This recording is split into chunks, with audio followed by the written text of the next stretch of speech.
Alright guys, still having issues with the Mustang. Took out those O2 sensors, I put the new ones in. The car was running really good when I put the new sensors in there, but cold start's not really that big of an issue with this car. So I took it for a drive, came back home, did a warm start. It was okay. It wasn't, it should just start up and idle. It's not doing that. And then I let the car sit for a couple hours, let the engine just kind of heat soak or whatever, and same issue.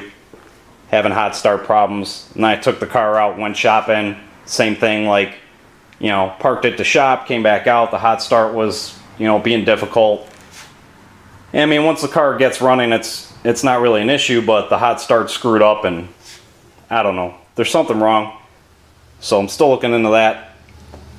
So I, after cleaning those plugs up, the plug on the right is out of the number 5 cylinder. Doesn't look too bad. Looks like it's running a little on the lean side. And then that's plug 6. That actually looks pretty decent. So I'm still, I don't know, I feel like there's a problem with these injectors. And that's what's causing the O2s to get messed up. And this was probably I think the EGR was an issue. I think between the EGR and these injectors being screwed up, it was just having a really hard time getting the proper mixture going on. So, to me, the last couple things that it could be are the injectors or the engine coolant temperature sensor, which that's the sensor right here. It's in this little the water crossover tube that feeds the EGR plate if you have one. So, there's an Ohm test for this. At 68 degrees, I believe it's supposed to be, which we're pretty much around 68, somewhere in the ballpark. I believe at 68 degrees, the ohm reading should be like 37,700 ohms, something like that. So I'm gonna hit it with the meter. So we're at 38, pretty much where we should be.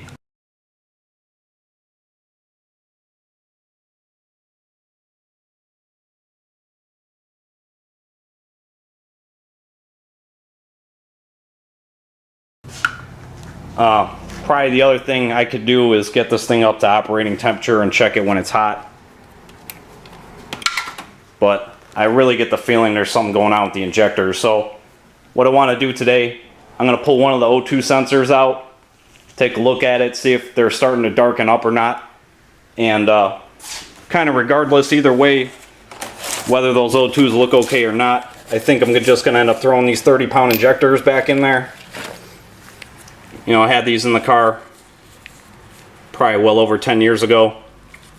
And I'm starting to think that when I swapped these out for the 24s, maybe I was having an EGR problem back then and just kind of misdiagnosed it.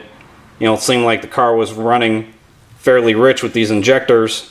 So, I don't know, maybe I made a misdiagnosis. The other thing is this car sat for a very long time. Probably 2008 to 2013, the car pretty much just sat here, and it only got started a handful of times. And I didn't even really drive it because I didn't have, it wasn't registered anymore. So I didn't get the plates registered on the car again until 2013. But even then, the car, it's not a daily driver, And probably the worst thing you could do to any car is just let it sit. A car or a motorcycle or anything. It's the worst possible scenario for any of these vehicles is just letting them sit. So there's a really good chance that those 24-pound-per-hour injectors have gone bad. I think I bought those back in 2001. So they're definitely really old. And so that's kind of the game plan. So I got the CNL mass air meter, so I'll just have to swap out the sampling tube. So that's no big deal. So I think, like I said, I'll get that O2 sensor. I'm going to pull the driver's side O2, take a look at that. And then, regardless of how that looks, I'm probably just going to throw these injectors in there. I think I'm going to try cleaning them up real quick. See how that goes. Trying to do that by myself is probably going to be a massive headache, but try to blow something through them, see how dirty those may or may not be. Get those in here and see what this thing does. Alright guys, pulled the O2 out of the driver's side here. In case you're wondering, you need a 7/8 end wrench to fit this O2 sensor. So this is not looking too good. So within about a day of driving, you can see it's already starting to carbon up on there.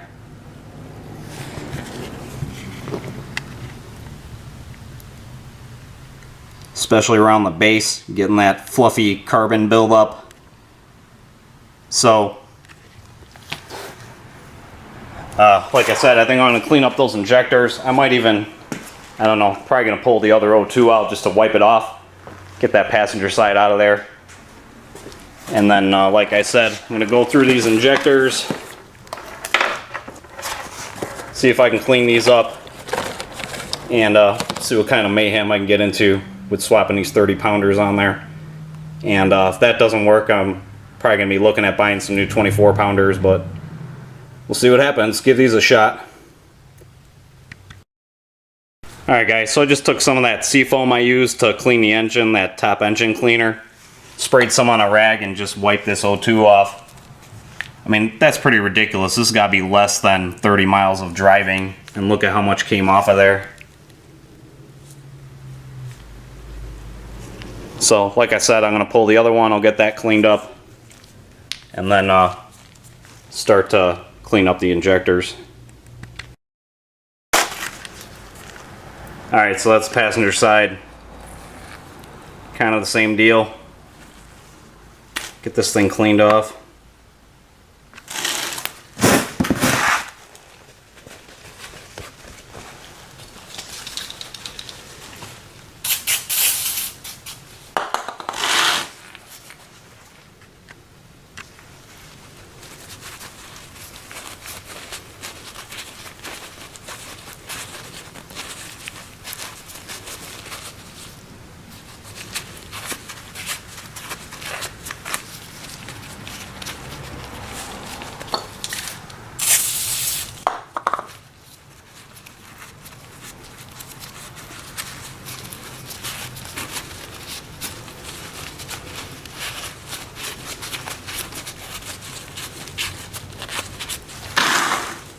There we go.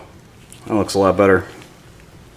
I'll slap this back in and start messing with those injectors.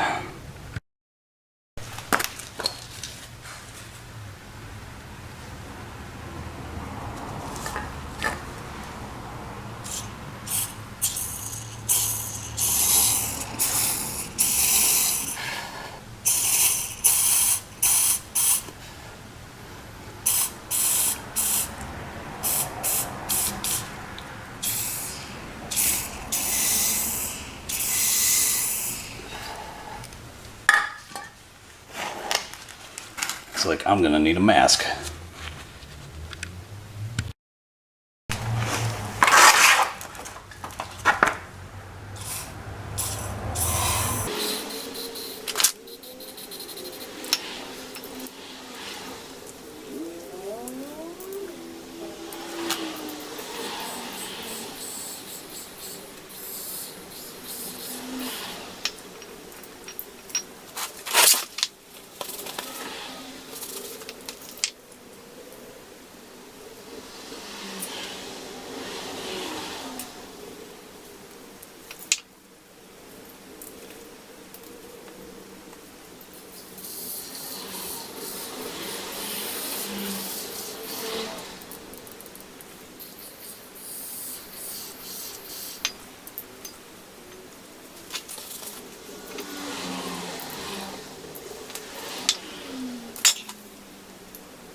Alright, got all 8 of them blasted with the seafoam.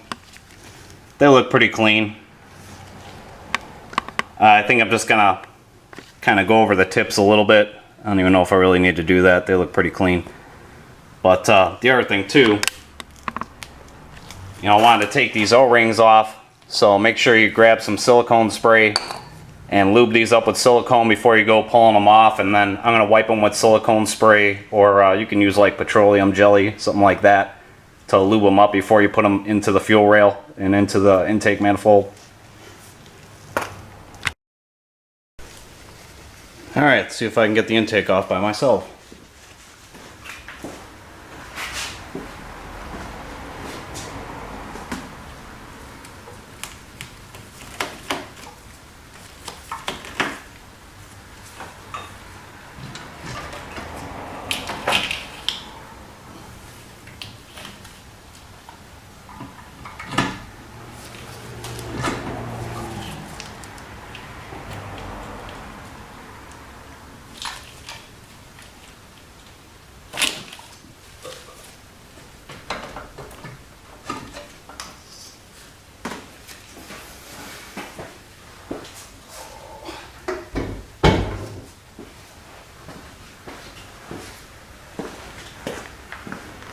Of course I can if I disconnect everything.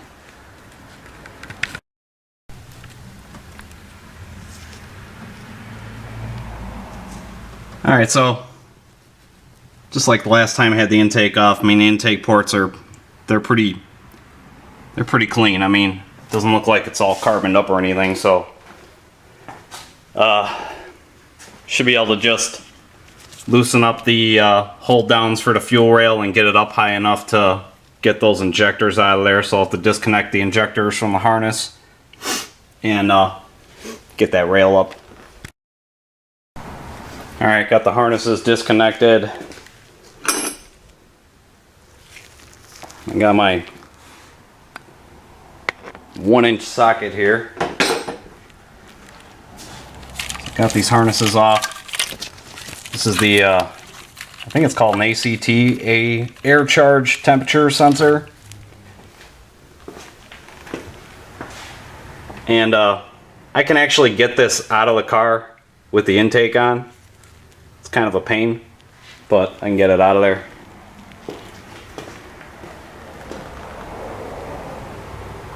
Looks pretty clean, but I'm going to blast it with that mass air meter cleaner. And then you got to make sure when you put this back in that it's not doing this in the port. You want to make sure that the air is flowing over it. So I'm going to get this cleaned up and start to pull apart that rail, start popping these injectors out. Alright, got those 24 pounders out of there.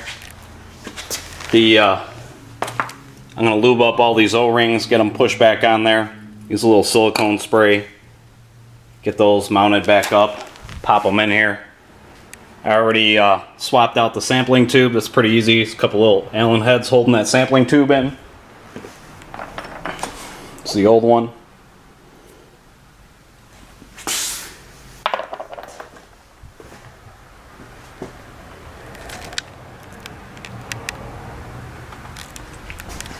And cleaned up that ACT sensor, and I cleaned off the mass air sensor again, so that's nice and cleaned up. So yeah, just gotta get those injectors popped in there. Got the injectors back in. One thing I like to do, especially the one under the fuel pressure regulator, just get that harness snapped on there before you go bring the rail back down. It's a lot easier to plug it in when the rail's up out of the way. So I pretty much do that with all of them. Just get them plugged in and then start working the rail down. So looks like everything's hooked up here. The injector is going to do the just verify that I got pressure and no leaks.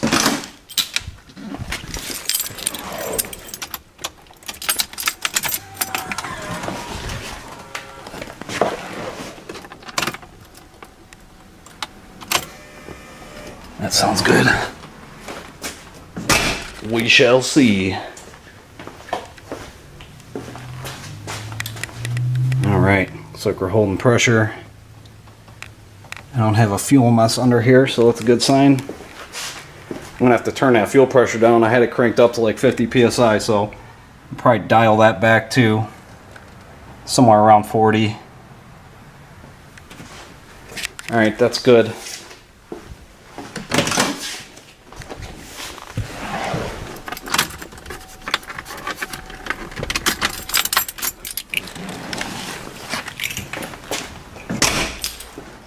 Alright, so disconnect this again. Make sure the power's off. Check the no light means no power. That's good.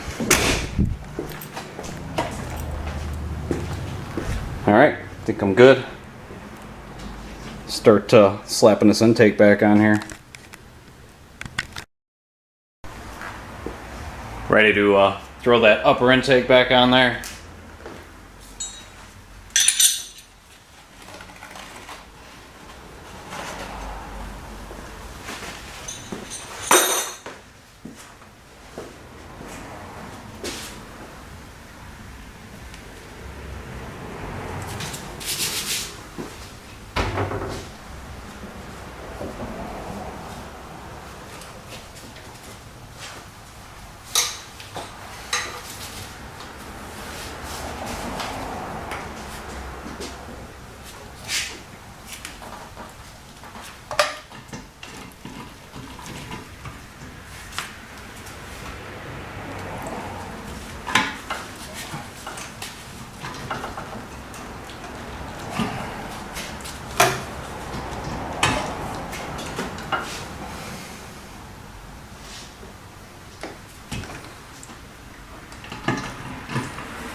Alright, so this ACT, the air charge temperature sensor right here.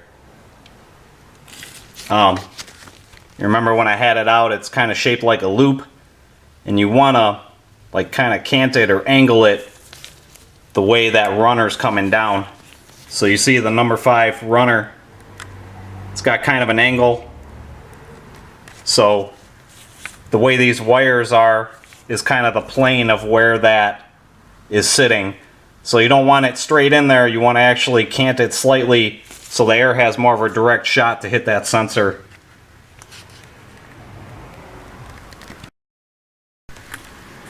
Alright, got it all back together. Just going through all my vacuum connections. Got everything, the fuel pressure regulators plugged in. That small hose for this vacuum tree over here, the big hose that ties into the brake booster, and this vacuum tree on the driver's side. Got that on there. Got it clamped up too. Got my evap canister that I forgot to disconnect, reconnected.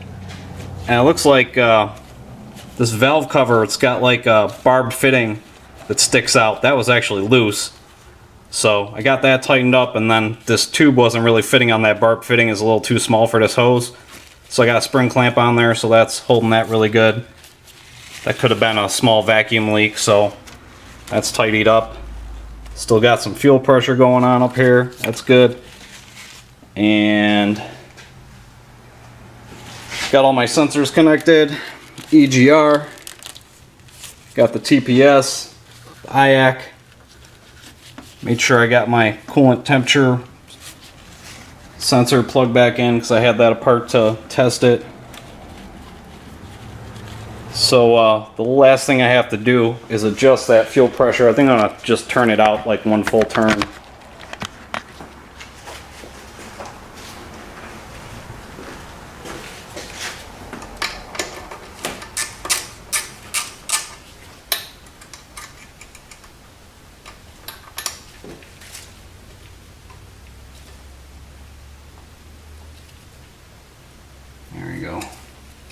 Well, one full turnout. We'll see where that's at when I get the car started up.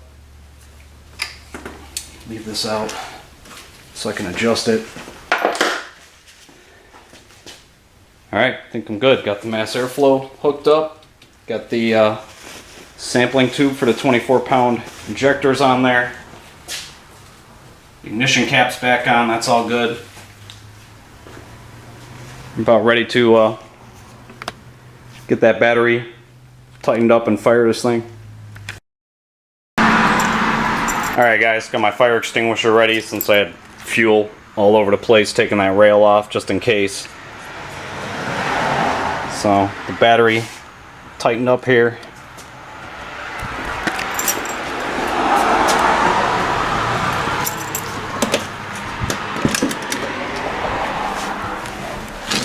Got power.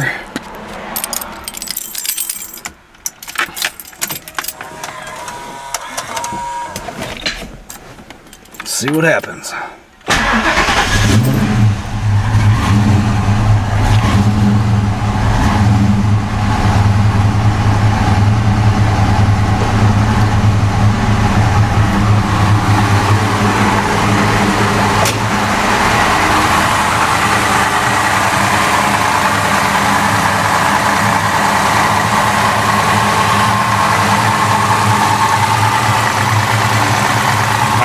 Turn that fuel pressure down a little bit.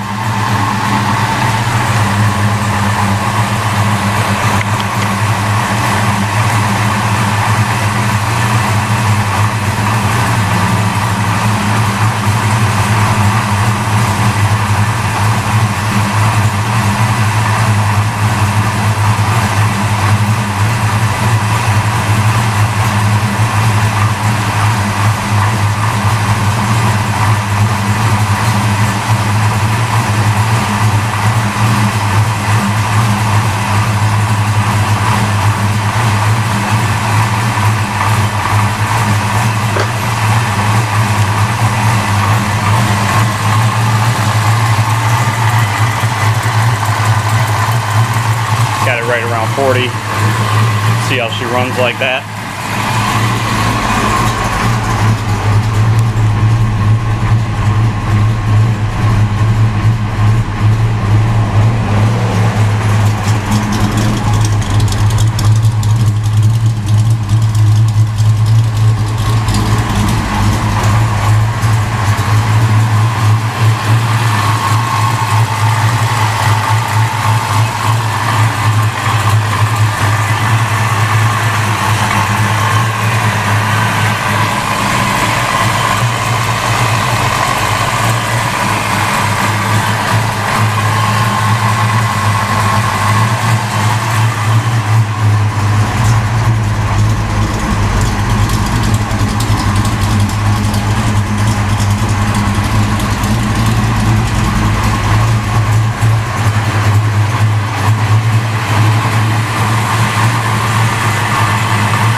take her for a test drive and then see what happens with the warm start.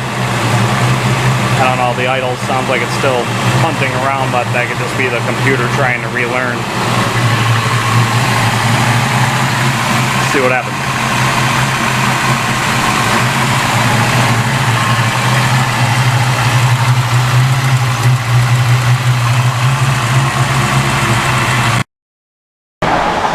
Alright, got her down.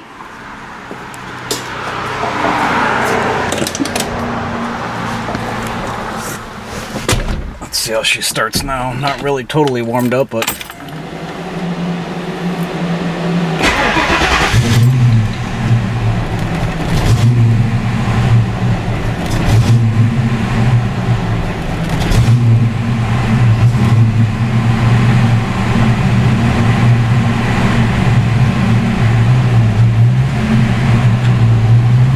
I don't know, it's like the same problem.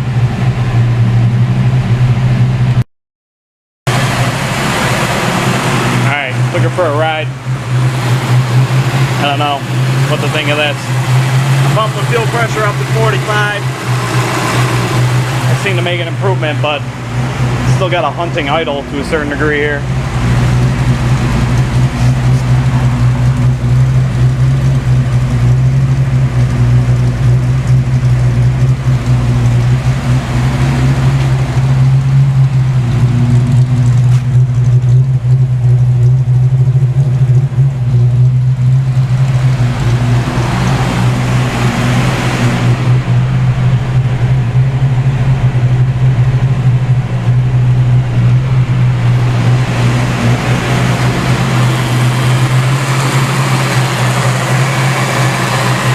Try to hit that engine coolant temperature sensor while it's warmed up. See what kind of reading I get.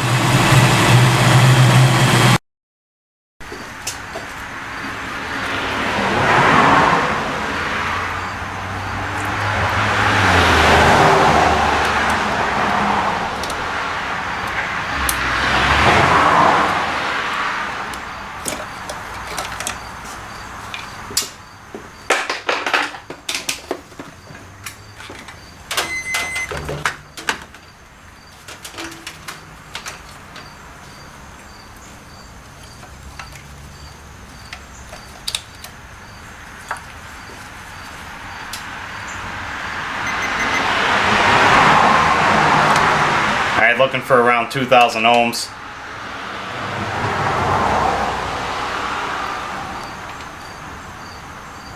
Looks like we're at 2,500.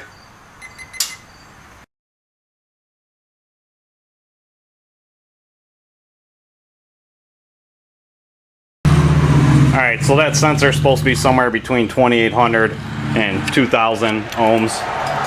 So that seems like it's pretty much where it should be. Let's try doing another warm start on this thing.